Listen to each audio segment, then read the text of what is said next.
बिस्मिल्लाहिर्रहमानिर्रहीम, अस्सलाम वालेकुम, गुड मॉर्निंग, वेलकम टू सुनो पाकिस्तान। मैं हूं आपका होस्ट अजीम राना और मेरे साथ मौजूद हैं शहरबानो अवान। उम्मीद है आप ठीक होंगे, खैरियत से होंगे और आने वाले 2 घंटों में आपको बेहतरीन खबरें मिलने वाली हैं। बेहतरीन गेस्ट हमारे साथ होंगे। कोशिश करेंगे कि ये 2 घंटे आपके लिए भी फ़ायदेमंद साबित हों। तो प्रोग्राम का आगाज़ करते हैं। आपको बताएंगे फ़लस्तीन की ताज़ा तरीन सूरत हाल के हवाले से। आगाज़ में ही तो सेहूनी अफवाज की जानिब से गज़ा में जारी हमलों में मज़ीद तेज़ी आ चुकी है। रफ़ा के मशरक़ी इलाकों में बमबारी से 22 फ़लस्तीनी शहीद हो चुके हैं, जबकि इसराइली फ़ौज ने मशरक़ी रफ़ा में मुकीम लाखों फ़लस्तीनियों को इनखला का हुक्म दे दिया है। 7 अक्टूबर से जारी हमलों में अब तक 34,735 फ़लस्तीनी शहीद हुए हैं, जबकि 78,108 ज़ख्मी हो चुके हैं। जी बिल्कुल। और दूसरी तरफ गज़ा में इसराइली मुजालिम के ख़िलाफ़ अमरीकी यूनिवर्सिटीज़ कॉलेजेस में मुजाहरों का सिलसिला जारी है, जो कि अब फैलता हुआ पूरी दुनिया तक पहुँच चुका है। आयरलैंड के ट्रिनिटी कॉलेज, बांग्लादेश की ढाका यूनिवर्सिटी, इसके अलावा इराक़ की जामिया बगदाद के अलावा कनाडा की टोरंटो यूनिवर्सिटी में भी अब फ़लस्तीन हामी जो है वो कैंप लगाकर एहतजाजी मुजाहरा कर रहे हैं। ये कुछ विजुअल्स भी हैं यूनिवर्सिटीज़ के। उधर अमेरिका में पुलिस की जानिब से जो स्टूडेंट्स कर रहे थे प्रोटेस्ट, उनके खिलाफ क्रैकडाउन किया गया और कुछ को अरेस्ट भी किया गया। वर्जीनिया यूनिवर्सिटीज़ में भी यही सूरत हाल रही कि मुजाहरीन के जो कैंप्स है वो उखाड़ दिए गए, 25 अफराद को गिरफ्तार किया गया।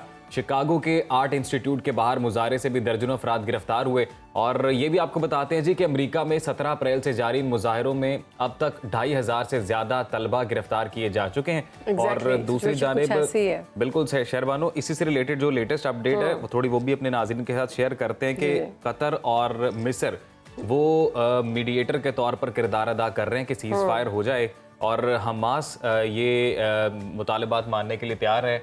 जो कतर और इजिप्ट जो किरदार अदा कर रहे हैं सीज़ फायर के लिए, हमास वो तमाम चीज़ें एक्सेप्ट कर रहे हैं, लेकिन अब इजराइल एक्सेप्ट नहीं कर रहा और वो कह रहे हैं कि उनकी डिमांड्स जो हैं वो इस मामले में पूरी नहीं हो रही। लेकिन जब तक ये मामलात किसी नहज में या किसी मामला जो है वो किसी तरफ नहीं लगते, तब तक बमबारी का सिलसिला जारी है। और ये तकरीबन 100 से ज़्यादा दिन हो चुके हुए हैं। ये सारी सिचुएशन जो हम देख रहे हैं और हालात इतने कशीदा हैं वहाँ पर कि ना वहाँ पर खाने का कुछ मिल रहा है ना पीने को।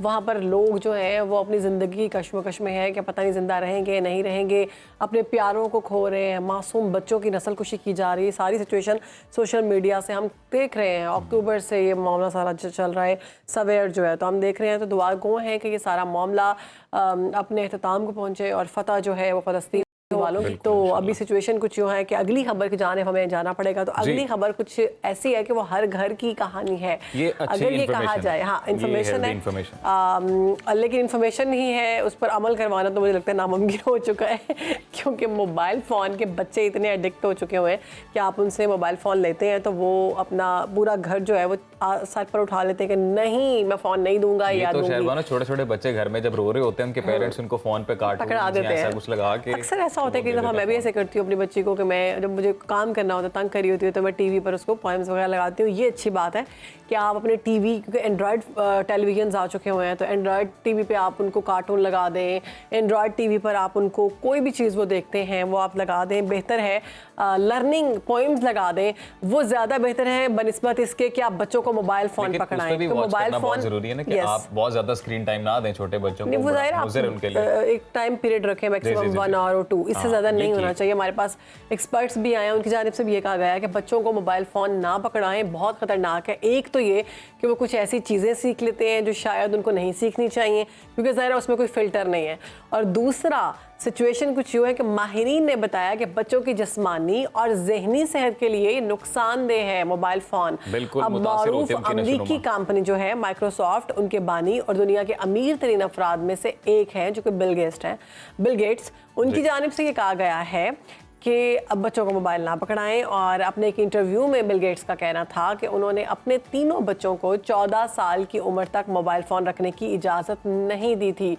जब इन बच्चों को मोबाइल फ़ोन्स मिल गए तो बिल गेट्स कहते हैं कि उनके इस्तेमाल पर ना सिर्फ सख्त निगरानी करें बल्कि खाने के मेज़ पर मोबाइल फ़ोन डिवाइसेस का इस्तेमाल ममनू करार दे दें। अच्छा, मैं बिल गेट्स की इस बात से 100% मुत्तफिक हूँ और ये बड़ों पे भी लागू होती है कि खाने की टेबल के ऊपर मोबाइल फ़ोन्स नहीं होने चाहिए, क्योंकि सब हम देखते हैं कि अब वो कल्चर नहीं, खाना खा रहे हैं साथ मोबाइल यूज़ कर रहे हैं साथ। अच्छा, अब तो ये सिचुएशन हो चुकी हुई है, अक्सर मैं भी वैसे ऐसे करती हूँ नहीं करना चाहिए।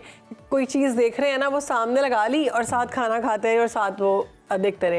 अच्छा, मैंने रिसर्च पढ़ी थी कि खाना खाते वक्त अगर आप अपना ध्यान किसी और साइड पे करते हैं तो आपको अंदाजा ही नहीं होता आप कितना खाना खा लेते हैं। तो अगर आपकी यही सूरत हाल रहती है तो आप मोटापे की जानिब, ओबेसिटी की जानिब बढ़ना शुरू हो जाते हैं। खाने के टेबल पे मोबाइल फोन का इस्तेमाल ना करना इस तरह से भी फायदेमंद होता है कि आजकल जितनी फास्ट लाइफ चल रही है, मेरे ख्याल से एक वही टाइम बचता है जिसमें सारी फैमिली बैठ के कोई अपडेट शेयर कर सकते हैं दूसरे से। और स्पेशली हमारे पेरेंट्स जो हैं ज्यादातर खाने की बेस पे पूछते हैं कि क्या चल रहा है जिंदगी में और कैसा काम चल रहा है। और मैक्सिमम 10 मिनट्स ही होते हैं अजीम जो हम खाना खाते हैं। अब बहुत ही कुछ स्लो खाता होगा तो मैं कहूँगी कि 20 मिनट कर लें, मतलब ज़्यादातर जो है 10 मिनट्स में खाना खाया जाता है। तो अगर 10 मिनट्स भी आप मोबाइल से दूर नहीं रह सकते तो आप मान लें कि आप ज़हनी मरीज बन चुके हैं। मैं तो सजेस्ट करूंगा कि अगर 10 मिनट में आप खाते हैं उसे आप 20 मिनट आधे घंटे में खाएं, क्योंकि ये वक्त दोबारा नहीं आना जिंदगी में जब आपके खाने के मेज पे सब घर वाले सब इकट्ठे बैठे हुए हैं। वो सबसे बेस्ट टाइम होता है, उस टाइम को मैक्सिमम एंजॉय किया करें। और हमारी खबर का जो असल मुद्दा था, जिस्ट ऑफ द स्टोरी, वो यही था कि छोटे बच्चे बिलखसूस आपने उन्हें कैसे बचाना है स्क्रीन टाइम से। तो उसकी बिल गेट्स ने शानदार मिसाल दे दी है कि एक तो आप 14 साल से कम उम्र बच्चों को फोन ना दें, और अगर उन्हें दें तो वो 14 साल के हो जाएं फिर उनकी निगरानी करें। बिल गेट्स ने कह तो दिया, पुराने सोचों वाले बिल गेट्स ने, मैं उनकी सोच को गलत नहीं कहूँगी, लेकिन हमारे बुजुर्ग हैं वो भी यही कहते हैं कि बच्चों को मोबाइल ना दें। लेकिन ये कैसे पॉसिबल है? या तो वो चीज़ हम खुद इस्तेमाल ना करें, अब हम खुद इस्तेमाल करते हैं, बच्चे वो चीज़ मांगते हैं। अब तो पैदाइशी तौर पर अजीम साहब वो बच्चा मोबाइल पकड़ के खुद ही यूज़ करना शुरू कर देता है। लेकिन पेरेंट्स को ख्याल करना चाहिए ना। लेकिन आप छोटे बच्चों के सामने फोन यहाँ यूज करें, आप छोटे बच्चों को वो ना दें। 24 घंटे आप उनके साथ रहते हैं। आप तो सबसे पहले तो आप एडिक्ट है ना उसके, आप उस एडिक्शन से जाएंगे तो बच्चे आपकी लाइफ को फॉलो करेंगे। बच्चे जो है वो अपने पेरेंट्स की लाइफ को फॉलो करते हैं, अपने घर वालों को फॉलो करते हैं। जब घर वाले ही मोबाइल यूज करेंगे तो बच्चों को तो रोकना बड़ा मुश्किल होगा। घर वाले सिर्फ मोबाइल जो है वो कॉल रिसीव करने के लिए इस्तेमाल करें ना, तो उसके ऊपर मूवी शूवीज ना देखें, बाकी जो है मामला उनसे जरा परहेज करें तो फिर जिंदगी सुकून में आ जाएगी। और बच्चे भी जब ये नोटिस करेंगे कि इस एक डिवाइस से हमारे माँ बाप जो है वो सिर्फ बात करते हैं किसी से, तो मेरे ख्याल से वो भी सिर्फ बात के लिए इस्तेमाल करेंगे, जाहिर है। और हम भी कोशिश करेंगे कि हम भी मोबाइल जो है कम इस्तेमाल करें। बातें तो सारे कर लेते हैं, करता कोई भी अमल नहीं है। हम अमल दरामद करके दिखाएंगे। अमल दरामद का मजा तब है जब वो होकर दिखाए। तो हुकूमत ही बात कर लेते हैं अमल दरामद से, तो सूरत हाल कुछ मुश्किल नजर आ रही है। सियासी महाज पर हुकूमत को सख्त ऑपोजिशन का सामना है, मगर कानून महाज की अगर हम बात करें तो हुकूमत की परेशानियां बढ़ती हुई दिखाई दे रही है। मखसूस नशिस्तों के मामले पर सुन्नी इत्तेहाद काउंसिल को सुप्रीम कोर्ट से बड़ा रिलीफ भी मिल गया है। उसके साथ ही साथ सुप्रीम कोर्ट ने सुन्नी इत्तेहाद काउंसिल की मखसूस नशिस्तें दूसरी जमातों को देने से मुतालिक फैसले का मुअत्तल करते हुए ये कहा है कि कई सवालात उठाए जाएंगे इस पर, और उठाए भी गए हैं। समाअत के दौरान हुकूमत ने सुप्रीम कोर्ट के 3 रुकनी बेंच पर एतराज़ करते हुए लार्जर बेंच बनाने की इस्तदा की, ताहम अदालत ने इसे मुस्तरद कर दिया और 3 जून से केस की समाअत रोज़ाना की बुनियाद पर करने का फैसला सुनाया गया। उसके साथ PTI चेयरमैन बैरिस्टर गौहर ने अदालती फैसले पर इत्मीनान का इजहार करते हुए दावा किया है कि मखसूस नशिस्तें वापस होने के बाद हुकूमत 2/3 अक्सरियत से महरूम हो गई है। जी बिल्कुल, हुकूमत 2/3 अक्सरियत के बगैर आईनी तरामीम कैसे करेगी, ये एक सवाल होगा। और फिर अदालती फैसले के सियासी असरात क्या होंगे, ये तमाम गुफ्तगू करते हैं। सीनियर तज्ज़ियाकार राना मुबशिर साहब हमारे साथ मौजूद हैं। अस्सलाम वालेकुम, गुड मॉर्निंग राना साहब, कैसे हैं आप? गुड मॉर्निंग जी, आप कैसे हैं? खैरियत से हैं? राना साहब, आप इतना बड़ा लेक्चर दे दिया आपने। अब आप टेलीफोन यूज नहीं करेंगे, मोबाइल यूज नहीं करेंगे और सिर्फ सुनने के लिए करेंगे जी। व्हाट्सएप कितने जाएगा, बाकी की चीजें कितने जाएंगे, यूट्यूब कितने जाएगा, फेसबुक पेज कितने जाएगा। राना साहब, मैं ये नहीं कह रहा कि आप टेक्नोलॉजी से बिल्कुल ताल्लुक खत्म कर दें। आप बिल्कुल यूट्यूब यूज करें, आप फेसबुक, जो भी आप ऐप यूज करना चाहते हैं करें, लेकिन उसको बस रेगुलेट करने की हम बात कर रहे हैं, क्योंकि बच्चे कॉपी करते हैं बड़ों को। अजीम ये बात इसलिए कर रहे हैं कि अजीम का भी कोई बच्चा नहीं है ना, तो जब बच्चा इंशाअल्लाह ताला दुनिया में आएगा तो पता चलेगा कि कैसे वो मोबाइल मांगता है। देखिए जी, मैं खुद अभी बच्चा हूं। मैं ठीक है, समझ गया, मैं समझ गया। आप समझ गए ना, चलो शुक्र है। राना साहब, ये सारी गल समझ जी सर, एक और गल फिर सानू समझा दो, वो ये कि अब ये कल जो डिसीजन आया है सुप्रीम कोर्ट का सुन्नी इत्तेहाद काउंसिल की मखसूस नशिस्तों से मुतल्लिक, तो क्या आपको इसके सियासी असरात क्या लग रहे हैं इस फैसले के? देखिए, टू बी वेरी ऑनेस्ट, ये एक अच्छा स्टेप है एंड इसको अप्रिशिएट करना चाहिए।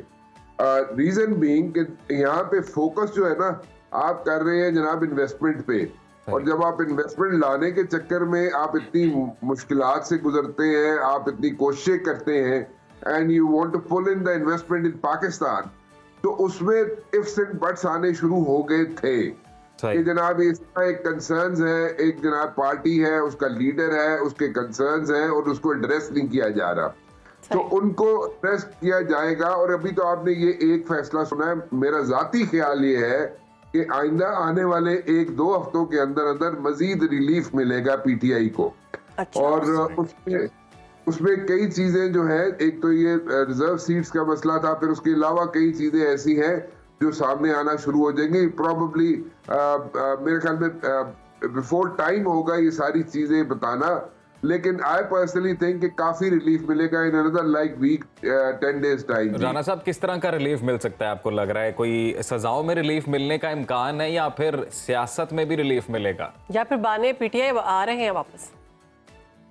बानी पीटीआई देखे आ रहे हैं वापस या नहीं आ रहे, उसमें तो उनको तो कई मरतबा मेरे ख्याल में इस किस्म का इंडिकेटर है बानी पीटीआई को, यानी कि इमरान खान को कई मरतबा ये इस किस्म का इंडिकेटर मिला है, मतलब कि वो जाके बनी गाला रह सकते हैं। But on the other hand उनकी उनकी उनकी बेगम साहिबा जो है वो कहती है जनाब मैं जाना है डयाला, तो वो इसमें एक इशू है, वो एक बात की बातें है।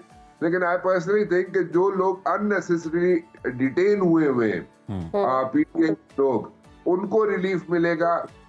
जो केसेस अननेसेसरी ड्रैग हो रहे हैं या स्ट्रेच किए जा रहे हैं उसमें रिलीफ मिलेगा, और इस तरह के रिलीफ आपको मिलना शुरू हो जाएंगे। सो एक breathing space I would say कि पीटीआई को मिलेगा, और उसमें काफी चीजें जो है बेहतर होना शुरू हो जाएगी। क्योंकि अभी के बाद जो आपने मौलाना साहब क्या जो बने थे मौलाना साहब ने जो अपनी बात की थी कि जनाब मैं बाहर निकलांगा तो मैं ये कर दूंगा वो कर दूंगा, तो उसमें वो लोग चिप इन नहीं कर रहे, पीटीआई वाले चिप इन नहीं कर रहे विद मौलाना साहब as far protest is concern, कि वो प्रोटेस्ट में उनके साथ शामिल नहीं होना चाह रहे।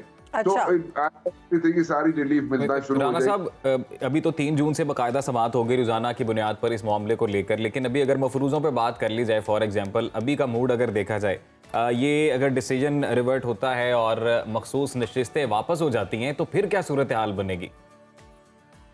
देखिए, ही विल बी, यानी कि PTI will be in better position, ठीक है, वो अपने आप की पोजीशनिंग अपनी ठीक कर सकेंगे, और पोजीशनिंग अपनी ठीक करने के साथ साथ जो प्रेशर माउंट हुआ है गवर्नमेंट पे, वो तो बढ़ता जाएगा दिन ब दिन, वो कम नहीं होगा। वो आप कोई भी समझे अगर कि हुकूमत जो भी बैठी होती है, चाहे जिसकी भी हुकूमत हो, वो दिन ब दिन पे प्रेशर माउंट होता है, कम नहीं होता। ठीक है, ये इसका रेट्रोस्पेक्टिवली असर होगा, मतलब ये इम्प्लीमेंट किया जाएगा ये डिसीजन। सेनेट के इलेक्शन हुए, सदर का इंतखाब हुआ, देखिए वो सारी चीजें ग्रेजुअली एड्रेस होंगी, लेकिन अभी जो मैं आपको कह रहा हूँ ना, जो रिलीफ मिलना शुरू होगा, जो मैंने 2-3 चीजें आपके सामने रखी हैं कि अननेसेसरी डिटेंशन पीपल, पीटीआई के लोगों की, वो उनको रिलीफ मिल सकता है, या जो केसेस ड्रैग हो रहे हैं, अननेसेसरीली ड्रैग हो रहे हैं, उसमें रिलीफ मिलेगा पीटीआई को या उनके लोगों को।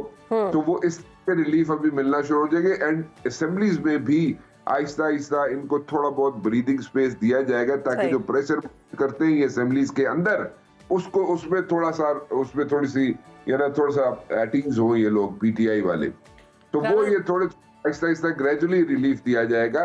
अगर ये कहा कि ओवरनाइट सारी चीजें टर्न अराउंड हो जाएंगी, नो, दैट्स नॉट हैपनिंग, लेकिन एनीवेज थोड़ा थोड़ा रिलीफ को मिलना शुरू हो जाएगा। ठीक है राना साहब, अगली खबर की जाने बढ़ते हैं। चीफ जस्टिस की मुद्दत मुलाजमत 3 साल करने की तजावीज़ पर मुख्तलिफ खबरें सामने आ रही हैं, मुख्तलिफ हलकों में जो बातें हैं वो ज़ेर गर्दिश हैं, तो आप क्या समझते हैं, शहर इक़्तिदार में इस हवाले से क्या खबरें हैं, और अंदर की खबर क्या है, क्या वाकई ऐसा होने जा रहा है?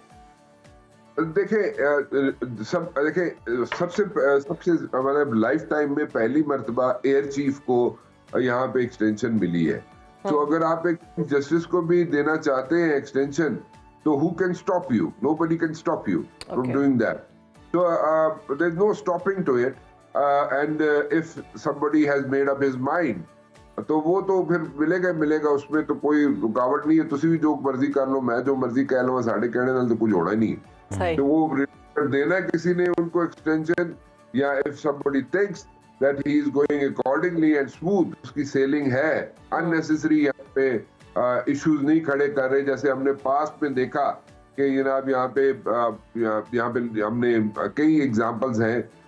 इफ्तिखार चौधरी साहब के ज़माने की जो एग्जांपल बार बार दी जाती है, वो अगर ज़हन में रखी जाए कि जनाब स्टे ऑर्डर, फलाना सेंडेक केस एंड फला केस, तो वो उसमें इन चीज़ों को अगर मद्देनजर रखा जाए, तो मौजूदा चीफ जस्टिस की परफॉर्मेंस को रखा जाए, तो मेरे ख्याल में इसलिए ये चीजें डिस्कस हो रही है और इसलिए ये बॉल थ्रो की जाती है मार्केट में या जर्नलिस्टिक लोगों के सामने कि उनका फीडबैक लिया जाए।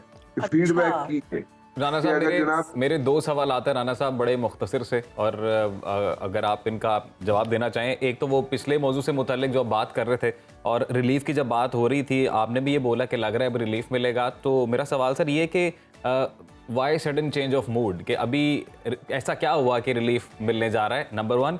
और नंबर 2 सर, ये जो एक्सटेंशन के रवाज हम इनसे कह लें या जो एक्सटेंशन वाले मामला हैं किसी भी ओहदे को लेके, होता है या ओवरऑल ये ट्रेंड है पूरी दुनिया में, जब जरूरत पड़ती है हो सकता है ये?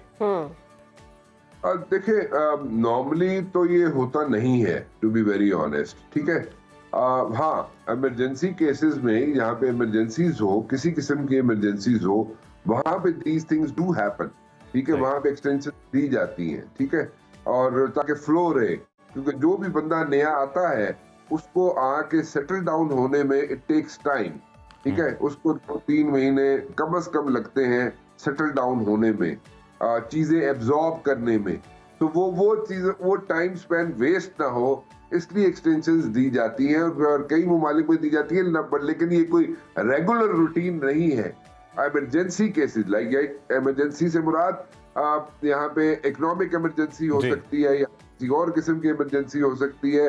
तो इन चीजों को माइंड में रखते हुए वो एक्सटेंशंस दी जाती है। अदरवाइज या कोई सिक्योरिटी के इश्यूज हो, तो आपको, जैसे मैंने एयर चीफ की बात की, तो अगर नया चीफ आएगा तो उसको सेटल डाउन होने में 3 माह डेफिनेटली लग जाएंगे। तो ये चीजें एक्सटेंशंस दी जाती हैं, लेकिन ये कोई नॉर्मल रूटीन नहीं है। This is not a normal. Rana साहब, आपकी इस पे क्या राय है, ये होना चाहिए या नहीं होना चाहिए? देखिए, आप तो बड़ा स्पैनर सुटिया तुसी मनु सवेरे खैर एनीवे लेकिन द पॉइंट इज, देखें, वही उसी चीज पे मैं स्ट्रेस करूंगा, उसी चीज पे मैं फोकस करूंगा कि it's all about the situation, what situation we are going through. If the situation is like everything is hunky dory and everything is going smooth, तो चलो फिर तो ठीक है। लेकिन अगर जड़ियां ने कोई रॉकी सिचुएशन आ जाती है तो फिर एंड तो फिर उसमें रहनी जो। लेकिन मैं थोड़े गल अच्छी लगी, तुसी इस तो गुफ्तगू दे आगाज ही कीता कि तुसी जो मर्जी कर लो, मैं जो मर्जी कर ला, होना वही है जो होके रहना है। ਇਹ देखो ना, एडा लंबा लेक्चर दिता है तुसी लोगों ने बह के फोन ते बच्चों को फोन नहीं देना, और राणा साहब के बच्चे ही कोई नहीं, तो अच्छा राणा साहब आप बच्चे नहीं। अली अमीन गंडापुर कहते हैं कि गैर मुतल्लिका लोगों से मुज़ाकरात की हमें कोई ज़रूरत नहीं है और उन्हें मालूम है कि वो कौन हुकूमत कर रहा है और कौन डमी है। ये किसको कह रहे हैं? सीधी जी गल है, पिंडी वाले नु कह रहे हैं जी, पिंडी वाले नाल ਅਸੀਂ मुज़ाकरात करांगे, पिंडी वो दे डू मैटर, ठीक है। और वो बिल्कुल सीधी गंडापुर गल कर रहा है कि जनाब मैं ऐसी उन्हां नाल गल करांगे, पिंडी वाले नाल या अपारा वाले नाल। अच्छा, इट्स वन ऑफ दिस, ठीक है। तो वो उनसे बात करेंगे, हुकूमत दे नाल किदे नाल गल करना चाहणगे, वो ठीक on the face of it हुकूमत दे कोई बंदे आके बह जान, लेकिन गल है कि डिसीजन ते वो ऐसा नहीं ले सकते जेडे वो एक्सपेक्ट कर रहे हैं गंडापुर साहब। बिल्कुल सही। Basic is I would say he is giving a reality check. Gandapur reality check दे रहा है। सही। तो आगे अब इतलात ये भी आ रही है कि नून लीग चाहती है कि पीपल्स पार्टी जो है बजट से पहले शामिल हो जाए हुकूमत में। पीपल्स पार्टी के क्या इरादे हैं? आपको लगता है बजट से पहले वो आएंगे? अभी तक जितनी सिचुएशन देख रहे हैं, इतलात तो यही है कि बजट के बाद भी शायद नहीं आएंगे। हर महीने बजट आंदा है, हर 15 दिन बाद बजट आंदा है। जून वाला बजट, अच्छा जून वाला बजट तो खैर ठीक है, वो तो एक कंपल्शन है, ठीक है। लेकिन वैसे तो हर 15 दिन बाद बजट आ जाता है। लेकिन एनीवे, वो मेरे ख्याल में आई पर्सनली थिंक कि इफ अभी भी इफ्स एंड बट्स हैं इसमें, Peoples Party joining the cabinet, this is what you are asking, right? तो अगर if you are asking about this thing, तो अभी भी इफ्स एंड बट्स है। ये जो आप खबरें देख रहे हैं ना कि जो उन्होंने डिसाइड कर लेता है और वो जनाब फॉरेन मिनिस्टर बिलावल साहब बन जाएंगे। ठीक है, फॉरेन मिनिस्टर बिलावल साहब जेड़े बड़े सन या बन सकते हैं बिलावल साहब अगर, तो वो परफॉर्म कर सकते हैं Bilawal Bhutto Zardari as a foreign minister. But at the very same time जो मौजूदा फॉरेन मिनिस्टर हैं वो उधर जरा थोड़े से ही वाज नॉट लाइक, वो होता है ना जरा एक किसी पोस्ट दे नाल या किसी ऑफिस दे नाल जेलन कर देता है, हो जाता है बंदा, वो ऐसा सच नहीं सन। तो उन्होंने उनको डिप्टी प्राइम मिनिस्टर का ओहदा मिल गया डार साहब को, लेकिन अगर फॉरेन मिनिस्टर बना जाता है और अगर पीपल्स पार्टी डिसाइड करती है to come into the cabinet, तो आई पर्सनली थिंक कि Bilawal Bhutto Zardari is going to be the best choice as a foreign minister, और वो अच्छा डिलीवर भी कर सकेंगे। लेकिन अभी भी मैं बोलूंगा कि पीपल्स पार्टी का as far as joining the cabinet is concern, it's still like ifs and buts वाली स्टोरी है, इट्स नॉट येट। बहुत शुक्रिया राना मुबशर साहब, आपने सुनो पाकिस्तान को वक्त दिया और इस वक्त जो सियासी सूरत हाल है तजिया पेश किया। तो नाजरीन, कुछ अर्सा पहले तक कराची के इलाके लियारी को गैंग वॉर और मुनशियात का गढ़ समझा जाता था, मगर अब वक्त बदल चुका है। एक तरफ लियारी की फुटबॉल टीम के चर्चे हैं, तो दूसरी जानिब इसी इलाके से ताल्लुक़ रखने वाली एक बाहिम्मत बेटी है जिसने लियारी के बच्चों को मुफ्त तालीम देने का मिशन जारी रखा हुआ है। सिर्फ 14 साल की उम्र में 4 बच्चों की मुफ्त तालीम से आगाज़ होने वाले इस सफ़र में अब सैकड़ों बच्चे शामिल हो चुके हैं। तो हमारी मेहमान माहीन वाहिद बलोच, जो बच्चों को मुफ्त तालीम देने के मिशन की वजह से अब लियारी की पहचान बन चुकी हैं, हमारे साथ मौजूद। बिल्कुल वेलकम करते हैं आपको। माहीन, कैसी हैं आप? सबसे पहले ये बताइएगा कि अपने स्कूल जाने की उम्र में आपने ये काम शुरू किया, कितनी मेहनत लगी, सारी जर्नी के बारे में बताएं। मैं बिल्कुल ठीक हूँ, थैंक यू सो मच आपने मुझे बुलाया। और दूसरी बात ये है कि जब उस वक्त मैंने स्टार्ट किया उस टाइम मैं ख़ुद स्कूल स्टूडेंट थी, क्योंकि मैं उस टाइम ऑब्ज़र्व करती थी कि मैं ख़ुद इन सिचुएशन को फेस कर रही हूँ। हमारे इलाके में बहुत सारे स्कूल के बच्चे नहीं जाते थे, स्कूल नहीं जाते थे। और जब मैंने सवाल पूछना स्टार्ट किया, क्योंकि मेरी बचपन से एक आदत थी कि हम इश्यूज़ पे बात करते थे, स्ट्रीट प्ले करते थे, तो मैं ख़ुद ये देखती थी कि जब लॉ के बारे में हमने स्टडी की तो हमारा कानून यही कहता है कि तालीम हम सबका राइट है, मतलब it's basic right for everyone. But मैं देखती थी कि ऐसे बच्चों को नहीं दी जाती या उनको अवेयरनेस नहीं है कि हम स्कूल जाएं। क्योंकि जब मैं स्कूल के निकलती थी तो मेरे सारे दोस्त थे वो खेलने जाते थे या तो वो बाहर काम करने जाते थे, तो वहाँ से वो सफ़र शुरू हुआ। तो मैंने जब पूछना शुरू किया कि आप लोग क्यों स्कूल नहीं जाते हो, आप क्यों गलियों में घूमते रहते हो या काम करते हो, आपको स्कूल जाना चाहिए। अगर स्कूल जाके माहीन की हालत बदल सकती है तो आपकी बदल सकती है। ये कहानी वहाँ से शुरू हुई। तो माहीन, आप कैसे मैनेज करती हैं? आप तो खुद इतनी माशाल्लाह यंग लगती हैं, आप भी स्कूल जाती हैं? अभी तो मैं यूनिवर्सिटी स्टूडेंट हूँ। उस टाइम की बात है जब मैं स्कूल स्टूडेंट थी, उस टाइम इतना आइडिया नहीं था कि कैसे काम हो रहा है। बट एक मतलब ऐसा था कि एक अवेयरनेस बिल्ड करना था कि मैं बाहर खेलने के बजाय मैं अपने घर पे बच्चों को लाके खेलती थी। मेरी बड़ी सिस्टर हमें हेल्प करती थी। पहले तो स्टार्टिंग में बड़ा मुश्किल था, समझ नहीं आता था कि क्या करें, लेकिन अब 7 साल हो गए। अब हमारे प्रॉपर फाउंडेशन है, हम वहाँ पर प्रॉपर क्लास लेते हैं। हमने यहाँ पर कैटेगरीज बनाई हैं कि कौन सा बच्चा स्किल्स प्रोग्राम की तरफ जा रहा है या कौन सा बच्चा एजुकेशन की तरफ जाना चाह रहा है। वही काम बच्चे करते, काम करना बुरी बात नहीं है, बट मैं उनको अवेयरनेस देती हूं कि अगर आप बीइंग अभी सिर्फ लियारी के बच्चों को आप तालीम दे रहे हैं या पूरे कराची से आपने होमलेस बच्चों को तालीम देना शुरू किया? देखिए, मैं लियारी में ही रहती हूँ, मेरे पास लियारी से बच्चे आते हैं, लेकिन लियारी से बाहर से ही बच्चे आते हैं। जाहिर सी बात है अब इतनी रिसोर्सेज नहीं है कि मैं उसको लियारी से आगे लेके जाऊँ, लेकिन मेरी दिली ख्वाहिश है कि मैं इसको आगे लेके जाऊँ। और मैंने काम भी इसके हवाले से किया है। मेरा एक पेज है सोशल मीडिया पे, डिफरेंट एक्टिविटीज़ के लोग बुलाते हैं अपने स्कूल्स में, अपने जगह पे। जैसे इंटीरियर सिंध में मैं गई हूँ, कराची के डिफरेंट एरियाज़ पे गई हूँ, इंटीरियर बल्चिस्तान में गई हूँ।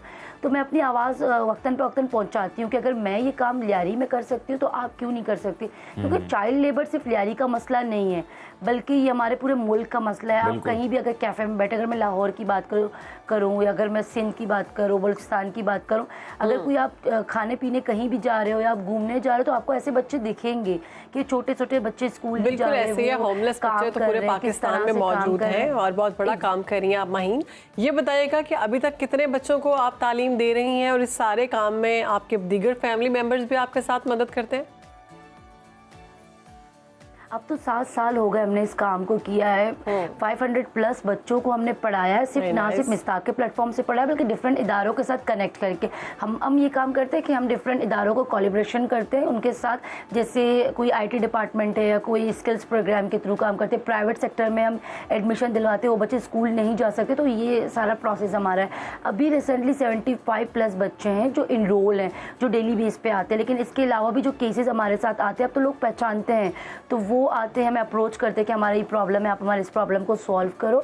और फैमिली का बड़ा सपोर्ट रहा है। मेरे फादर एंड मदर, मतलब मेरे वालिद साहब स्टार्टिंग में तो वो बहुत सपोर्ट करते थे, स्टेशनरी का सारा सामान वो लेकर आते थे, बुक्स वो लेकर आते थे। मेरी बड़ी सिस्टर हेल्प करती है। अब भी उनकी वजह से भी है, जैसे मेरी अभी तो माशाल्लाह से जो हमारा फेसबुक का पेज है वहाँ से लोग हमें कनेक्ट हैं, वो हमें हेल्प कर देते हैं। पहले तो ये था कि पहले कुछ मेरे बाबा के दोस्त थे, मेरी सिस्टर के जो फ्रेंड्स हैं उनका फ्रेंड सर्कल है, तो वो हमें हेल्प कर देते थे। लेकिन अभी हम एक वीडियो बनाते हैं, हम सोशल मीडिया पे उसे लाइव करते हैं कि हमें इन चीज़ों की ज़रूरत है, हम ये काम कर रहे हैं इस तरह से, तो वो हमें हेल्प किया जाता है कि हम आपको ये चीज़ें प्रोवाइड कर रहे हैं, या कोई लोग आके विजिट करते हैं। जैसे तो हमारी तो ये दुआ है कि आप मज़ीद कामयाब हों।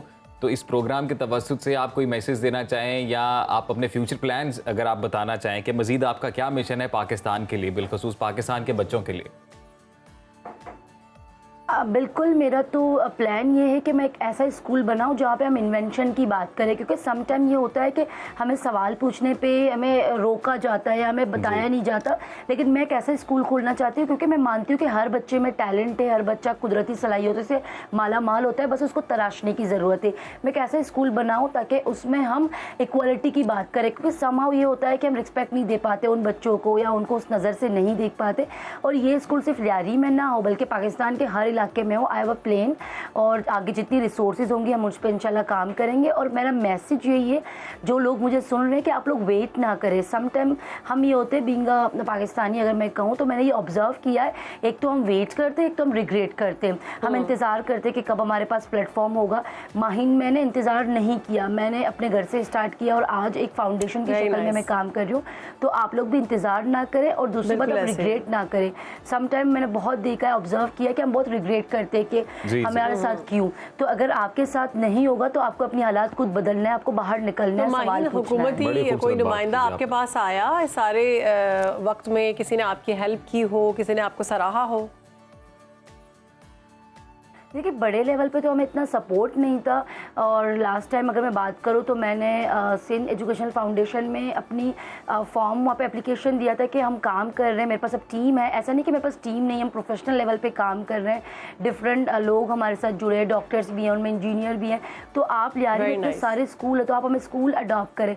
लेकिन उन्होंने हमें स्कूल नहीं दिया। आई डोंट नो वाई, क्या शायद हमारे पास इतनी सोर्स है माइन के पास नहीं थी। तो मैं जाहिर सी बात है उस वक्त मैं बहुत मायूस हो गई थी कि हमारे मुल्क के लोग ही क्यों नहीं चाहते कि अपनी हालात बदले। अगर एक माहिन लियारी में काम करी तो आप उसे मिलके एक स्कूल दे दें, क्योंकि लियारी में ऐसा बहुत सारे प्लेस है जिन पे काम नहीं हो रहा। अब जैसे मैं रेंट प्लेस पे काम कर रही हूँ, वो भी आप लोगों की, मतलब वो लोग जो गवर्नमेंट सेक्टर से नहीं है, लेकिन वो लोगों ने मुझे हेल्प किया ताकि वो आए हमारे साथ जुड़ें। मतलब छोटे लेवल पे उन्होंने मुझे हेल्प किया। लेकिन मैं चाहती कि अगर हमारे पास टीम है, काम कर रहे, तो इस काम को हम बड़े लेवल पे करें। क्योंकि आज मैं 100 बच्चे पढ़ा रही हूँ, अगर हम बड़े लेवल पे करेंगे तो हम 1000 बच्चों को भी पढ़ा सकते हैं, हम डिफरेंट लोगों को भी कनेक्ट कर सकते हैं। बिल्कुल माहीन, आपने मायूस नहीं होना है, आपने ये अपना मिशन पूरा करना है। हमारी दुआएं आपके साथ हैं, और हीरो हैं आप हमारी पाकिस्तान की। प्रोग्राम के प्लेटफॉर्म से, इसके तवज्जुह से आई एम श्योर कि जो जिन तक मैसेज ये पहुंचना चाहिए उन तक ये मैसेज पहुंचा है। तो आप इंशाल्लाह जरूर अपने मिशन में कामयाब। और हमारी दुआ है कि आप मजीद कामयाब हों, आगे बढ़ें, पाकिस्तान का मजीद नाम रोशन करें। फ़ख्र है आप पाकिस्तान का। बहुत शुक्रिया, आपने हमें वक्त दिया। तो ऐसा है मेरा पाकिस्तान, इसको कहते हैं जी। बिल्कुल। इस और तरह से आपको ये बताते चलते हैं कि कौमी खेल हमारा है हॉकी, और हॉकी से हमें पता ही नहीं है। नहीं पता है। मोस्टली लोगों से सवाल पूछा जाए ना हमारा कौमी खेल क्या है, वो कहते हैं क्रिकेट। उनको पता ही नहीं कि हमारा कौमी खेल जो है वो हॉकी है और जो बरसों से ज़बो-आली का शिकार रहा है, मगर काफ़ी अरसे बाद अब हॉकी के मैदान से फाइनली अच्छी खबरें आ रही हैं नाजरीन। और मलेशिया में Sultan Azlan Shah hockey cup जारी है। कौमी टीम ने अपने पहले 2 मैचेस में शानदार खेल का मुजाहरा किया है और अपने दोनों मैचेस जीत लिए हैं। Congratulation to the hockey team. पहले मैच में कौमी टीम ने मेजबान मलेशिया को सनसनीखेज मुकाबले के बाद 4 के मुकाबले 5 गोल से शिकस्त दी और दूसरे मैच में जनूबी कोरिया के खिलाफ भी उम्दा खेल पेश किया। बिल्कुल शानदार दिफा किया और यकतरफा मुकाबले के बाद जनूबी कोरिया को 4 गोल से शिकस्त दी। कौमी टीम अपना तीसरा मैच आज दोपहर 3:15 बजे जापान के खिलाफ खेलेगी। पाकिस्तान का चौथा मैच 8 मई को कनाडा, जबकि 10 मई को न्यूजीलैंड के साथ होगा। तो हमारी बेस्ट विशेस आपके साथ हैं। जो हमारी कौमी हॉकी टीम है बिल्कुल कामयाब हो, मज़ीद पाकिस्तान का नाम रोशन करें। और बहुत अच्छा लगता है कि जब हॉकी के हवाले से कोई खबर अक्सर हम देखते हैं कि वाकई ज़बो-आली का शिकार है। हमारा कौमी खेल है लेकिन इस पर इतनी तवज्जो नहीं दी जाती। हॉकी की जानिब से जो हमारे साथ एक्सपर्ट्स आते हैं वो भी यही कहते हैं कि हमारे ऊपर उस तरह से पैसा नहीं लगाया जाता, उस तरह से तवज्जो नहीं मिलती, जिसकी वजह से हमारे जो प्लेयर हैं, जैसे क्रिकेट पर जितनी तवज्जो दी जाती है उतनी हॉकी पर अगर दी जाए तो हम भी आगे बढ़ें। बात की जाती है तो हमेशा दहाइयों पुरानी जो एक ग्लोरी थी हमारी टीम के ऊपर उसका जिक्र किया जाता है। जैसे क्रिकेट में भी मोस्ट ऑफ द टाइम 92 के वर्ल्ड कप का ही जिक्र किया जाता है अभी तक। तो ये कि जी अब अच्छी खबरें आना शुरू हो गई हैं। चलें अब अच्छी खबर तो आ रही है, तो एक और खबर है, वो अच्छी है बुरी ये तो मुझे पता नहीं, अब माइक्रोसॉफ्ट के हवाले से ही है, मैंने कहा शेयर कर दूं आप लोगों के लिए कि एंड्रॉयड सारिफीन को खबरदार किया गया है मुख्तलिफ ऐप से पैसे निकलवाने वालों के अकाउंट्स बआसानी हैक किए जा सकते हैं। ये खबर एंड्रॉयड यूज़र्स के लिए, ध्यान से सुनिएगा। कंपनी का कहना है कि नामालूम हैकर्स आपके फ़ोन अकाउंट्स और मनी ऐप्स जितने भी हैं वहाँ तक रसाई हासिल कर लेते हैं और आपकी रकम और दीगर मालूमात चोरी कर सकते हैं। इंटरनेशनल मीडिया की रिपोर्ट के मुताबिक माइक्रोसॉफ्ट का कहना है कि एंड्रॉयड सारिफीन ये बात ज़हन नशीन कर लें कि हैकर्स खुफिया मालूमात के ज़रिए आपके अकाउंट्स को इस्तेमाल कर सकते हैं, आपको इसका इल्म भी नहीं हो सकेगा। रिपोर्ट में यह भी कहा गया है कि मुहक्किकीन ने हाल ही में दरियाफ्त किया है कि एंड्रॉयड यूजर्स जो हैं वो ज़्यादा मुश्किलात का शिकार होते हैं। एंड्रॉयड ऐप से काम सिक्योरिटी कमजोरी की वजह से भी इसमें डेटा चोरी हो सकता है, मेलवेयर आ सकता है कोई भी, और ये इजी टू ब्रीच होते हैं। तो इसी हवाले से एक अलर्ट जारी किया गया है क्योंकि मनी ऐप हम देखते हैं ज़्यादातर इस्तेमाल करते हैं एंड्रॉयड यूजर्स, तो ब्रीच हो सकती है जी आपकी पर्सनल इन्फॉर्मेशन। इस हवाले से आपने एहतियात बरतनी है, आप कोई सिक्योर पासवर्ड का इस्तेमाल करें और इसके अलावा हर एक के साथ एक और चीज़ मैं क्लियर करना चाहूँगी अजीम, कि जिसको आपको अगर कोई भी अननोन नंबर से लिंक आता है या आपको कोई मैसेज आता है कि आपको इतने इनाम दिए जा रहे हैं, या फिर कुछ लोगों का अकाउंट्स के हवाले से आता है कि आपको ब्लू टिक दिया जा रहा है तो ये आप अपना पासवर्ड दें, कोई भी ऐसी चीज़ जो आपसे पासवर्ड मांगे प्लीज़ मत दिया करें, क्योंकि आपका पासवर्ड सिर्फ आपका है। ओटीपी एग्जैक्टली वो भी पासवर्ड ही है ना।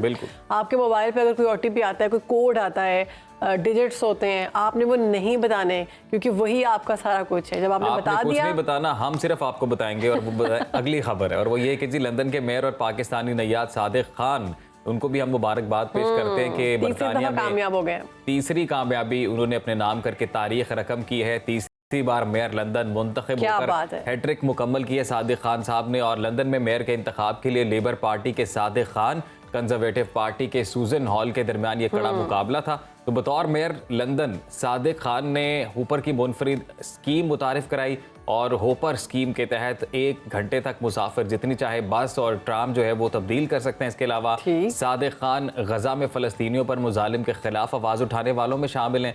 हालिया इलेक्शन में सादिक खान ने फ्री स्कूल मील्स और इसके अलावा किराए मुंजमद करने के जो थे वो वादे किए थे कि एक ही स्टेबल रहना चाहिए जो भी फेयर है। और सादिक खान ने पुलिस अफसरान की तादाद बढ़ाने और इसके अलावा मजीद काउंसिल घर बनाने के वादे भी किए। 1970 में लंदन में पैदा होने वाले सादिक खान के वालिदैन पाकिस्तान से हिजरत करके बरतानिया आए थे और इनके वालिद बस ड्राइवर थे। इनकी इब्तदाई परवरिश भी काउंसिल की जानिब से फराहम करदा फ्लैट में ही हुई थी। और सादिक खान को शहरबानो और अजीम की जानिब से बहुत बहुत मुबारकबाद। मजीद आगे बढ़े, पाकिस्तान का नाम रोशन करें।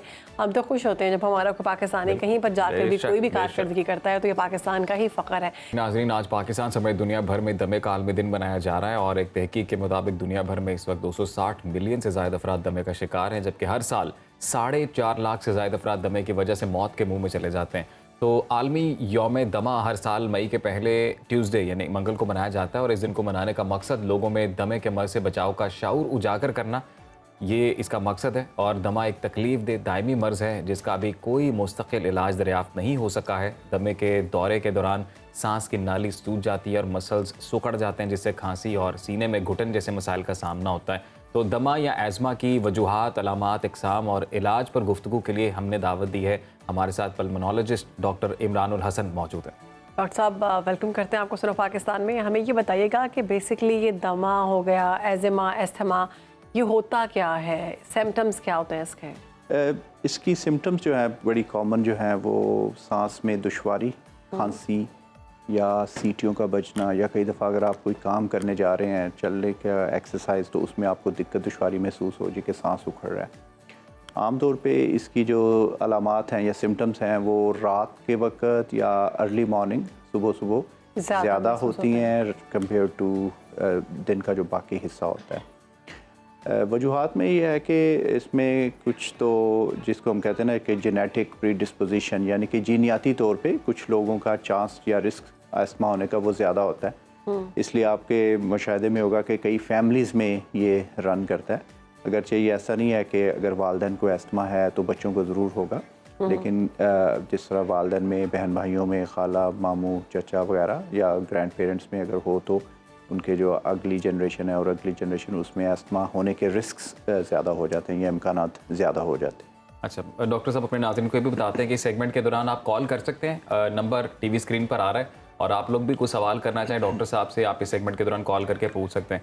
डॉक्टर साहब ये बताइएगा कि मैंने कुछ लोगों से बात की और कुछ लोग ये बताते हैं कि they experience kind of panic attack. उस पैनिक अटैक में भी ऑलमोस्ट इसी टाइप के सिम्टम्स आते हैं, शॉर्टनेस ऑफ ब्रेथ होती है या इससे रिलेटेड। तो बिल्कुल कैसे मुख्तलिफ किया जा सकता है कि कोई अस्थमा हो गया या ये कोई टेम्परेरी सिचुएशन है? हाँ नहीं, ये हम जब अपनी इस्लाम में यूज़ करते हैं डिफरेंशियल डायग्नोसिस से, कि जब एक मरीज़ कुछ अलामात के साथ आता है तो आपके जहन में 2, 3, 4 चीज़ें आती हैं कि ये वजूहात हो सकती हैं। तो पैनिक अटैक उसमें ज़रूर आता है। पैनिक अटैक बड़ा एक ड्रामेटिक इवेंट होता है कि आप आराम से बैठे हुए हैं, कोई आपके जहन में ट्रिगर चला है या वैसे, और एकदम से विद इन फ्यू सेकंड्स या with in a few minutes आपको वो सिम्टम्स आना शुरू हो जाएंगे। आप बहुत तेज़ सांस लेंगे। जी।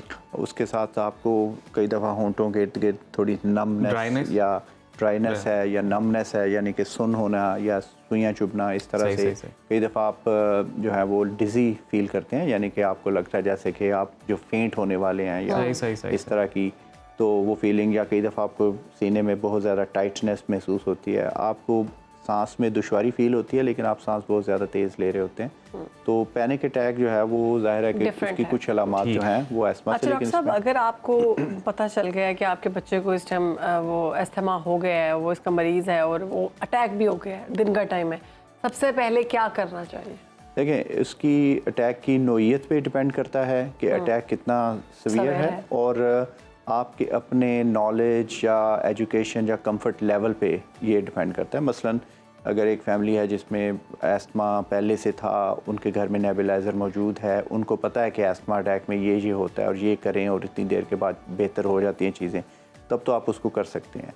लेकिन अगर आपको किसी भी वक्त लगे कि आप इसको डील नहीं कर सकते तो फर्स्ट थिंग इज़ कि आप बच्चे को फ़ौरन हॉस्पिटल लेके जाएँ। कोई स्प्रे वगैरह भी यूज़ करते हैं? इनहेलर्स, नेबुलाइजर्स, उसके अलावा टैबलेट्स वगैरह या इंजेक्शन या इस तरह से मुख्तलिफ वो दवाइयाँ हैं। घर में जो मोस्ट कॉमन आप कर सकते हैं वो नेबुलाइज़र। अच्छा। अस्थमा की अगर अटैक हुआ है और काफ़ी ज़्यादा और ख़ास तौर पे बच्चों में है तो वो आम तौर पे इनहेलर रिलायबली यूज़ नहीं कर सकेंगे ड्यूरिंग द अटैक एक्चुअली, तो उसमें फिर नेबुलाइज़र जो है वो उनको देना चाहिए। लेकिन हमने तो अक्सर फिल्मों और ड्रामा में देखा कि जब भी अटैक आता है वो इनहेलर जो है वो लेना यूज़ शुरू कर देते हैं। बिल्कुल उसमें यही कि आपके अपने कंफर्ट लेवल पे डिपेंड करता है आपको। हाँ, अगर आपने ये पहली दफ़ा एक्सपीरियंस किया है या आपको इतना उसका पहले एक्सपीरियंस एक्सपोजर है ही नहीं है तो फिर आप वो यूज़ नहीं कर सकेंगे। अगर आपको पहले भी पता है जी कि मुझे तो हर साल में 2-3 दफ़ा ऐसे अटैक्स आते हैं और मैं ये करता हूँ, तो फिर तो आप कंफर्टेबली अपने ड्रॉर में से इनहेलर इस्तेमाल कर सकते हैं। सही। लेकिन अगर आपका पहले उस चीज़ का एक्सपीरियंस है ही नहीं है तो जाहिर है कि आपको फिर नेबुलाइजर लेना चाहिए और हॉस्पिटल। डॉक्टर साहब हमारे साथ कॉलर हैं सैयद नदीम साहब उकाड़ा से। अस्सलाम वालेकुम नदीम साहब, कैसे हैं आप? ठीक ठाक, अल्लाह का शुक्र, आप सुनाएं। जी बेहतरीन। क्या सवाल है आपका? सवाल करिएगा। डॉक्टर साहब से सवाल ये है कि 2010 से तकरीबन ये सिम्टम्स है दमा की, तो उस हवाले से मैं 2010 से मोटेलो कास्ट यूज कर रहा हूँ, उसके अलावा कोई मेडिसिन यूज नहीं करता हूँ। तो अब ये सूरत हाल ये है कि जो अभी जो वेनें हैं ना सांस वाली, उनमें ना एलर्जी टाइप ना बलगम टाइप बनती है खांसी के बगैर ही। वो वाइट टाइप होती है, जैसे मतलब है ओवरऑल पेशेंट की होती है ना बलगम, वो नहीं होती। ये जैसे एलर्जी जैसे जैसे बढ़ती है वो ना तकरीबन बन जाती है। लेकिन अभी मैं जो मेडिसिन है गवर्नमेंट के SC1 टैबलेट है वो यूज कर रहा हूँ। मोटेलो का कोई भी होती है, लेकिन ज्यादा मैं मतलब इस्तेमाल करता हूँ सामी की मुल्टी का। ये खाता हूँ तो ठीक है, लेकिन उसी वजह से मैं मतलब मेरा सवाल ये है कि इसमें मुझे क्या एहतियात करनी चाहिए, आपका सवाल पूछना चाहते हैं? अच्छा, इसमें सॉरी मैं आपका नाम भूल गया हूँ, नदीम साहब। आपने जैसा बताया कि 2010 से ये सिलसिला चल रहा है और एस्मा या दमा, उसमें सांस की जो नालियाँ होती हैं उनमें सोजिश होती है और उसके नतीजे में सांस की तंगी और फिर बलगम का बनना, ये सारी उसकी अलामात में शामिल है। मोंटेलो कास्ट डिफरेंट ब्रांड से एक ब्रांड आपने बताया, तो ज़ाहिर है वो एस्मा की जो ट्रीटमेंट है उसमें से एक कह लें मेडिसिन तो ज़रूर है, लेकिन ये कोई प्रेफर्ड चॉइस नहीं है या ये कोई ऐसी नहीं है जो कि सिर्फ अकेले इस्तेमाल करनी चाहिए। तो एक तो यह है कि आपकी जो दवाइयाँ हैं ना उनकी जो ऑप्टिमाइज़ उनको करने की ज़रूरत है या उनको बेहतर बनाने की ज़रूरत है। दूसरी चीज़ कि एस्मा के पेशेंट्स का मतलब ये नहीं है कि उनको अब और कोई बीमारी नहीं हो सकती सांस की या नालियों की। तो इतने सालों से अगर ये चल रहा है और अब बलगम ज़्यादा बन रहा है तो आपकी फर्दर जो इन्वेस्टिगेशंस होनी चाहिए, जिसमें चेस्ट एक्सरे या HRCT स्कैन होना चाहिए, ये देखने के लिए कि ये जो सिम्टम्स हैं जिनको आप सिर्फ एस्मा की वजह से सोच रहे हैं, हो सकता है बिल्कुल एस्मा की वजह से ही हो, लेकिन उसकी दीगर वजूहात को भी देखना है। नदीम साहब बहुत शुक्रिया आप कॉल करने के लिए, और डॉक्टर साहब ने यही सही बात की है कि आप अस्पताल जाएं और मज़ीद टेस्ट भी करवाएं ताकि मज़ीद बेहतर तरीके से डायग्नोज हो चुके कि एक्चुअली में मसला है क्या। अच्छा डॉक्टर साहब, मैंने ये भी सुना है कि दही, लहसुन और इसके साथ साथ एक दो और चीज़ें थी, कैफीन हो गई, शहद हो गया, ये खाने से आपको, अगर आप एस्थमा के पेशेंट हैं तो आपको ये सुकून देता है, तो इज़ इट ट्रू? उसमें कुछ चीज़ें होती हैं जो कि हमें आम तौर पे सुकून देती हैं। वैसे ही कि आप जब स्ट्रेस्ड होते हैं तो आप चाय का कप पी लिया, कॉफ़ी पी ली, दूध गर्म करके पी लिया, तो उसमें वो होता है। शहद जो है वो उसके बारे में तो ज़ाहिर है कोई दो राय नहीं है, साइंटिफिकली भी रिलीजियसली भी, कि इसमें बहुत ज़्यादा चीज़ों की शिफा है और इम्प्रूवमेंट होती है। आम तौर पे जो खांसी होती है मौसमी नज़ला ज़ुकाम, गला ख़राब वगैरह के बाद, उसके लिए शहद एक बहुत ही मौसर इफ़ेक्टिव ट्रीटमेंट है एक्चुअली। तो ज़ाहिर है कि आपकी जो सवाल है कि हाँ उसमें इम्प्रूवमेंट हो सकता है। इसी तरह कैफ़ीन से, क्योंकि वो थोड़ा सा स्टिमुलेंट है, तो उससे भी बेहतरी आ सकती है। दही वगैरह का मेरे इल्म में नहीं है कि दही पीने से अस्थमा में कोई वैसे तो कहते हैं खांसी लगी हो, गला खराब हो, दही नहीं खाना चाहिए। हाँ जी बिल्कुल सही। हमारे साथ कॉलर मौजूद है आमना इस्लामाबाद से। आमना, अस्सलाम वालेकुम, क्या सवाल है आपका? वालेकुम सलाम। मेरा सवाल डॉक्टर साहब से ये है कि मुझे तकरीबन चाइल्डहुड से ये अस्थमा के अटैक्स होते हैं डिफरेंट टाइम्स पे, मोस्टली विंटर्स में या जो नमी वाला मौसम होता है तब। तो मुझे जब ये अटैक होता है तो मेरी बॉडी बिल्कुल पेल हो जाती है और मतलब जैसे बिल्कुल BP लो हो जाता है और मैं बिल्कुल फेंट हो जाती हूँ। लेकिन मैंने इसके लिए कोई मेडिकेशन नहीं ली, मैं सिर्फ नेबुलाइजर यूज करती हूँ। तो उस हवाले से मुझे बताइएगा कि कोई मेडिकेशन अगर प्रिस्क्राइब कर सके। आपकी उम्र कितनी? मेरी उम्र है 24 ईयर्स। चले ठीक है, आपको जवाब मिल जाता है, सुनिए। अच्छा, ये जो आपने सिम्टम्स बताई हैं, ज़ाहिर है डिटेल हिस्ट्री का तो शायद टाइम नहीं है, लेकिन पेल, बॉडी पेल हो जाना, ब्लड प्रेशर लो हो जाना और गनूदगी या बेहोशी के करीब आ जाना, तो मुझे नहीं लगता कि ये सिर्फ एस्थमा के सिम्टम्स हैं। हाँ, ये अगर एस्थमा के सिम्टम्स हों तो इस तरह का मरीज़ ICU में जाता है फिर। तो ये मैं नहीं कह रहा कि एस्थमा की वजह से ये सिम्टम्स नहीं हो सकते, लेकिन अगर एस्थमा की वजह से इतने ज़्यादा सीवियर सिम्टम्स होंगे तो वो घर में मैनेज नहीं हो सकते। तो आपको चाहिए कि आप ना फौरन डॉक्टर के पास जाएं। हाँ जी, ये मुमकिन है कि इनको एस्थमा के अलावा कुछ और भी हो जिसकी वजह से ये हो रहा है। सही सही। जैसे आप पैनिक अटैक का कह रहे थे फॉर एग्जाम्पल। अच्छा, पैनिक अटैक भी हो सकता है बिल्कुल एस्थमा के साथ। देखें, ये डिफरेंट बीमारियां हैं। एक पेशेंट जिसको एस्थमा है उसको पैनिक अटैक भी हो सकता है और वो ज़्यादा सवेर हो सकता है। जी ठीक। तो इससे बचाव के लिए हमें क्या करना चाहिए अगर हमें नहीं है ये, अल्हम्दुलिल्लाह? एस्थमा से बचाव के लिए बेसिकली आपने जो खुद से जो होमवर्क करना है वो है कि आपने आइडेंटिफाई करना है कि ट्रिगर्स क्या हैं। सही। ठीक है ना। अगर एक इंसान जिसको एस्थमा है ही नहीं है फॉर एग्जांपल, उसके लिए वही कॉमन सेंस अप्रोच है कि आप गर्द से बचें, आप ऐसी चीज़ों से बचें जिनकी वजह से मसलन पोलन का सीज़न है और अगर आपको लगता है कि आपको थोड़ा सा उसमें छींकें आती हैं या नाक थोड़ा सा स्टफ़ी हो जाता है, बहना शुरू हो जाता है, तो आप उसको अवॉइड कीजिए, मास्क यूज़ कीजिए, ऐसे वक्त में बाहर ना निकलिए जब पोलन्स का जो काउंट है वो बहुत ज़्यादा होता है। डॉक्टर साहब, वल्नरेबल ग्रुप कौन सा ज़्यादा एस्थमा के लिए? एस्थमा के मतलब होने के जी जी होने, अच्छा, उसमें कुछ तो मैंने जो शुरू में कहा कि जेनेटिकली जीनियाती तौर पे इस तरह से ऐसे बच्चे जिनकी वैक्सीनेशन ना हुई हो, ऐसे बच्चे जो प्रीमेच्योर बॉर्न हुए हों या जिनका पैदाइश के वक्त वज़न कम हो, सही, वो ज़्यादा एट रिस्क होते हैं। इसी तरह वायरल इन्फेक्शंस अगर बचपन में ज़्यादा हो रही हों तो वो भी आपका रिस्क एस्थमा और दीगर जो सांस की और फेफड़ों की बीमारियां उसका वो रिस्क बढ़ा देता है। तो डॉक्टर साहब, नॉर्मल रूटीन में फिर बता दें हमें, वैसे ही अपने लंग्स को हेल्दी रखने के लिए क्या कोई डाइट खास इस्तेमाल करनी चाहिए कि इन चीज़ों से बचना चाहिए ज़्यादा? ये तो बड़ी एक सेपरेट टॉपिक है, लेकिन बड़ी जल्दी से क्विकली वो ये है कि हमारी एनवायरनमेंट में जो कुछ चीज़ें हैं वो हम इनहेल करते हैं, सांस के ज़रिए वो फेफड़ों में जाते हैं। तो आपको ये सोचना चाहिए कि अगर मैं इस माहौल में बैठा हुआ हूँ तो क्या क्या मेरे सांस में जा रहा है, ठीक है। कुछ प्रोफेशंस ऐसे होते हैं, मसलन बेकिंग है, ये जो बेकरी के काम करते हैं, स्प्रे पेंटर्स हैं, वर्कशॉप्स पे काम करते हैं, डीजल फ्यूम्स ये वो, उनमें सांस की बीमारियां या एस्थमा वगैरह ज़्यादा पाया जाता है। तो उसके लिए बड़ा ज़रूरी है कि आप मास्क पहने। आप अपना प्रोफेशन तो आसानी से नहीं बदल सकते, लेकिन आप उनमें प्रोटेक्शन तो ले सकते हैं। तो डॉक्टर साहब, जितनी स्मॉग थी अभी हालिया दिनों में भी, अभी तो दमा करेगी, इससे भी हो सकता है? देखें, उसमें भी वही चीज़ें, पोल्यूशन और फॉग को इकट्ठा करके हम स्मोक को स्मॉग कह देते हैं, तो जाहिर है। और उसमें भी अगेन वही चीज़ कि मास्क इस्तेमाल कीजिए, उस वक्त अवॉइड करें बाहर जाना जब अवॉइड किया जा सकता है। अगर आपने फ़र्ज़ किया शॉपिंग के लिए जाना तो आप ऐसा टाइम चूज़ कर लें कि जिसमें आप कम स्मॉगी। और डॉक्टर साहब, ओबेसिटी के जो पेशेंट्स हैं उनके लिए कहा जाता है कि उनको एस्थमा जो है ज़्यादा अटैक करता है, ज़्यादा उनमें एस्थमा होने का रिस्क भी ज़्यादा होता है। और उसके अलावा क्योंकि उसमें एक एडिशनल एक फैक्टर आ गया कि वो ओबीस हैं, ओवरवेट हैं, और उसकी वजह से उनके जो सांस का ख़राबी ज़्यादा उनको फील होती है। अगर आप एक नॉर्मल इंसान चल रहा है, फ़र्ज़ किया सीढ़ियाँ ऊपर जाता है, एक जो फरबा या 20 आदमी ऊपर जाता है, तो बाय द टाइम वो ऊपर पहुंचेंगे तो दोनों के सांस की कैफियत डिफरेंट होगी, वो जल्दी ऊपर पहुंच सकता है। तो डॉक्टर साहब, मतलब वर्कआउट जो है वो करते रहना चाहिए, वर्कआउट एक्सरसाइज बहुत ज़रूरी है, इवन टू द एक्सटेंट कि वो लोग जिनको एस्थमा है और जिनको एक्सरसाइज की वजह से एस्थमा की सिम्टम्स में ख़राबी महसूस होती है, उनको भी एक्सरसाइज जारी रखनी चाहिए।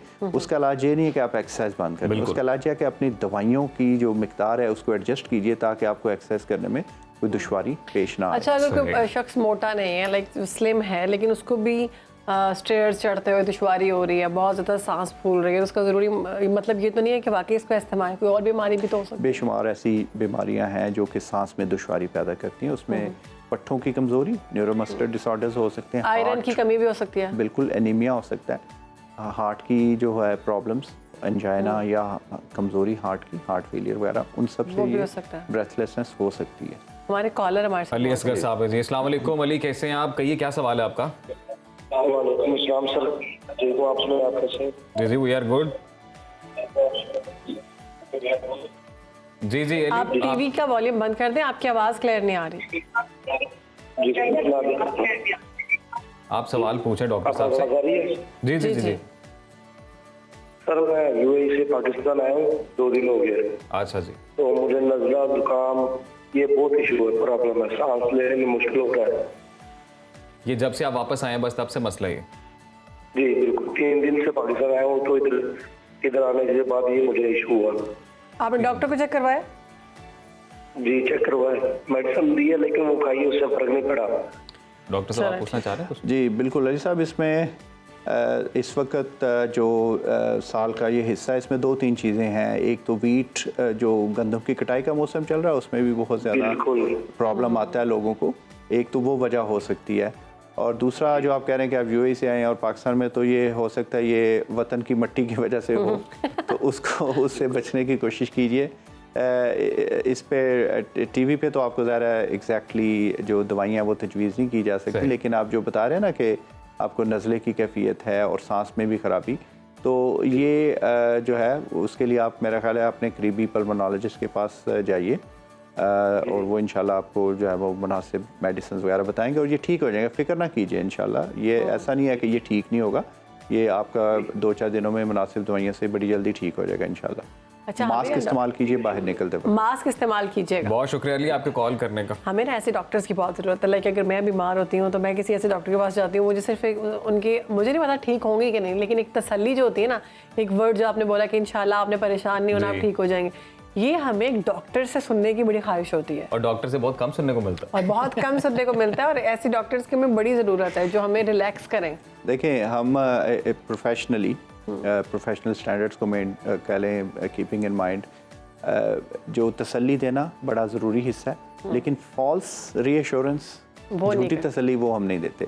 खुदा न खास्ता अगर मेरे पास कोई एडवांस स्टेज कैंसर का पेशेंट आया तो मैं उसको ये कभी नहीं कहूँगा कि इंशाल्लाह आप ठीक हो जाएंगे, क्योंकि वो गले उसके लिए और इस्तेमाल करेंगे। ठीक है, हाँ, आप फिक्र ना कीजिए, हम आप जो दवाइयों के ज़रिए आपकी जो सिम्टम्स हैं उनको इंशाल्लाह बेहतर करेंगे, आपकी दर्द है वो बेहतर हो जाएगी और वो बेहतर हो भी जाती है। लेकिन हम उनको ये नहीं कह सकते जी कि आप फिक्र ही ना कीजिए और इंशाल्लाह नहीं, देखिए तसल्ली की बात करें, जैसे आपने कहा कि हम कोशिश करेंगे, अल्लाह बेहतर करेगा, बिल्कुल, ये चीज़ ही बहुत आपको बहुत हद तक तो ये आपको मोटिवेट करती है। नहीं, ये बड़ा कह लें ज़रूरी एसेंशियल हिस्सा है कंसल्टेशन का।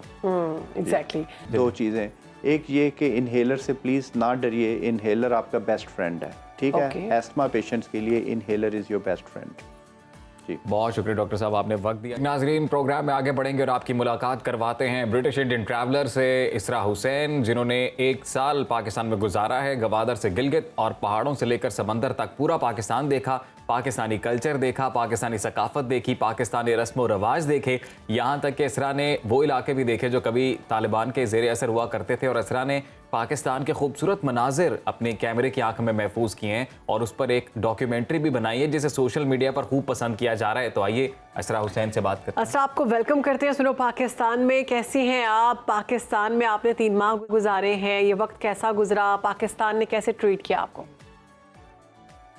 मेरा तजुर्बा बहुत बहुत अच्छा था, इतना अच्छा कि मैं जब पाकिस्तान पहुंची थी मेरे पास था बस एक 3 महीने का टूरिस्ट वीज़ा और उस वक्त मैंने सोचा था कि 3 महीने भी बहुत ज़्यादा है, तो मैं कुछ हफ्ते घूम फिर के फिर मैं एक दूसरे मुल्क में चले जाऊंगी। अच्छा। फिर मैं जैसे पाकिस्तान पहुंची मैं बहुत मुतासिर हुई, मेरे पूरे 3 महीने मुकम्मल हुए और तो मैंने मज़ीद वक्त और फिर 3 से 4, 5 से 6 महीने, 10 महीने ऐसे करते करते 1 साल गुजर गया और फिर जैसे आपने कहा मैं पहाड़ों से लेकर समंदर मैंने पूरा सफ़र किया। क्या बात है असरा, एक तो बहुत खूबसूरत उर्दू आप बोल रही हैं। उर्दू आपने कहाँ से सीखी?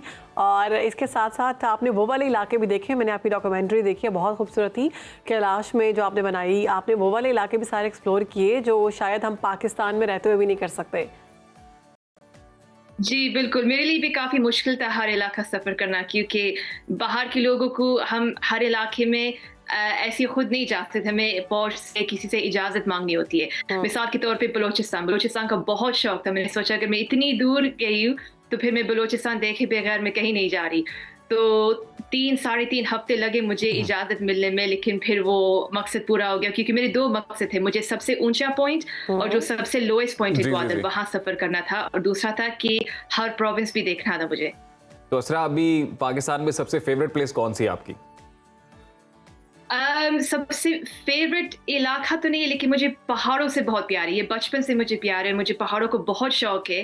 तो इसलिए जो वक्त मैंने GB और KPK में गुजारा है वो मेरे दिल के बहुत करीब है। अच्छा, आपको पाकिस्तानी खानों में कौन सा खाना ज़्यादा पसंद आया? पहाड़ों का खाना क्योंकि मैं क्योंकि इंग्लैंड में बड़ी हुई तो मुझसे ना मिर्ची बर्दाश्त होती है, जो खाना में बहुत ज़्यादा स्पाइसेस होते हैं वो भी मुझसे बर्दाश्त नहीं होती है, मैं बिल्कुल भी आदी नहीं हूँ। तो पहाड़ों का खाना मुझे बहुत पसंद आया क्योंकि ना मिर्ची, ना नमक, ना स्पाइस, वैसे कुछ नहीं होता उस खाने में। तो असरा, आप एक ब्रिटिश इंडियन ट्रैवलर हैं, पाकिस्तान का प्लान कैसे बना? तो मेरी वालदा है इंडिया की और मेरे वालिद पाकिस्तान के हैं, लेकिन वो यहाँ इंग्लैंड में ही बड़े हुए। मेरे दादा पहले पाकिस्तान से वो UK शिफ्ट हुए थे और फिर उन्होंने अपनी पूरी खानदान को यहाँ शिफ्ट करवाई। तो मैं जब बड़ी हो रही थी मेरे साथ थे मेरे वालिद, मेरे दादा और मेरे परदादा। तो इसी वजह से मेरे पाकिस्तान जाने का कभी कोई वजह नहीं थी और घर में कभी जिक्र नहीं हुआ।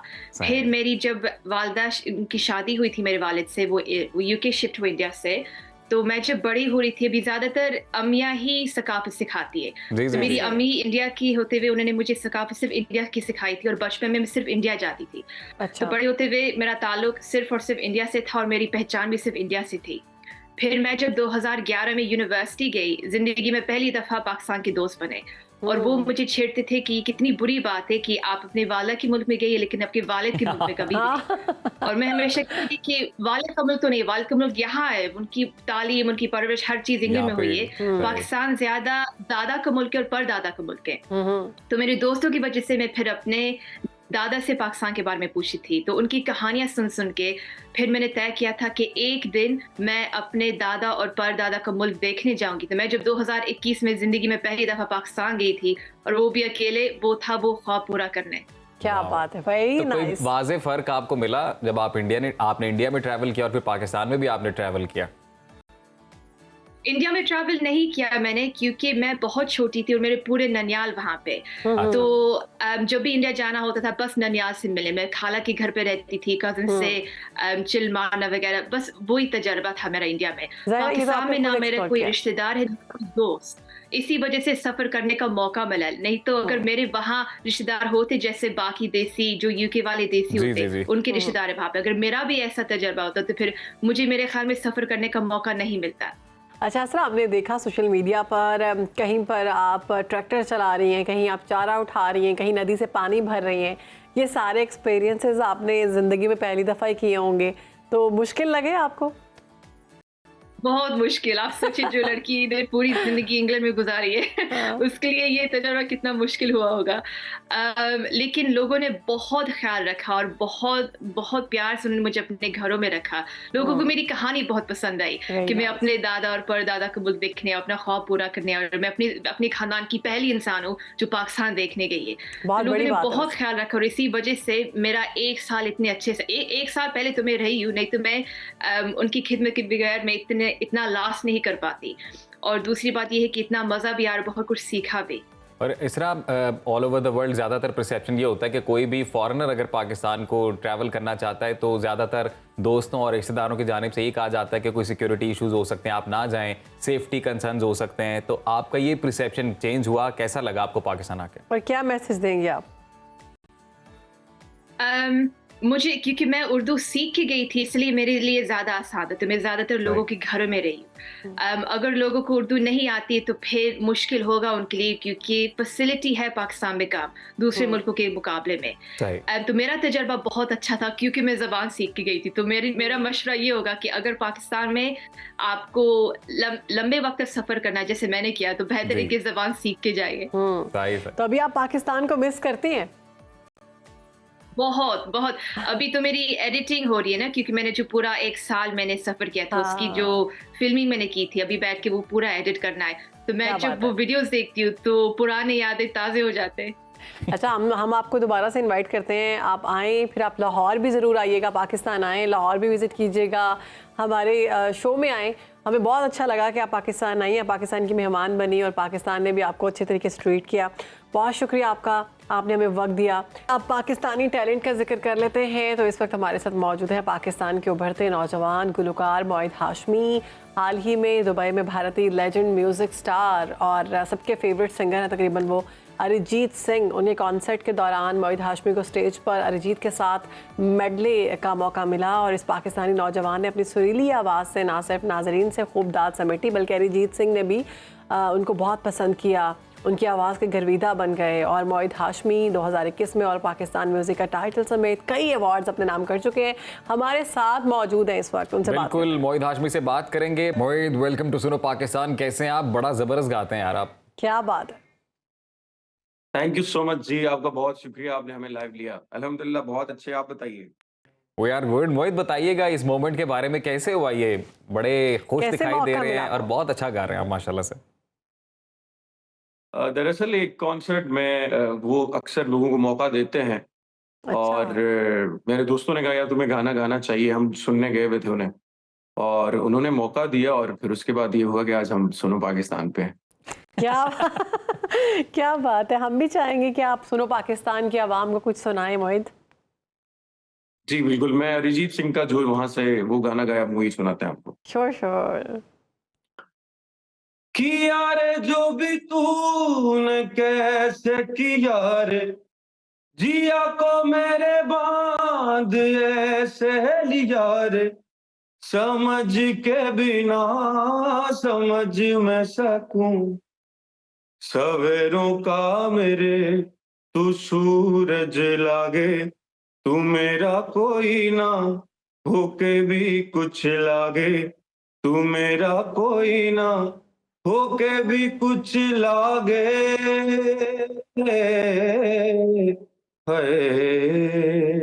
वाह वाह वाह वाह, वाह वाह वाह वाह, अपना बना ले पिया रह गया था। तो मोहित आप कितने अरसे से गा रहे हैं? क्या बात है, बहुत खूबसूरत गाते हैं आप। दरअसल मैं म्यूजिक तकरीबन 5 साल की उम्र से मैंने पहला नातिया मुकाबला जीता था, और उसके बाद फिर म्यूजिक चलता गया, और अलहमरा आर्ट काउंसिल से फिर मैंने प्रॉपर क्लासेस ली, सीखा वोकल ट्रेनिंग उस्ताद अब्दुल रऊफ साहब और इसरार चिश्ती साहब से।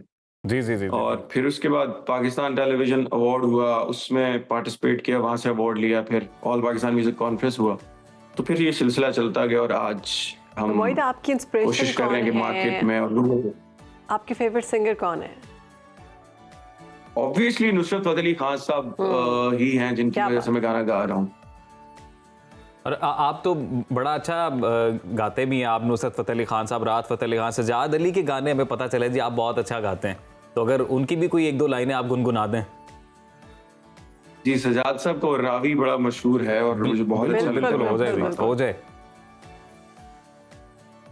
जे तो कदरावी लंघ जावे, हयाती पंजाबी बन जावे, मैं बेड़ियां 1000 तोड़ ला, मैं पानी विचों सा निचोड़ ला, जे तो कदरावी लंघ जावे हो,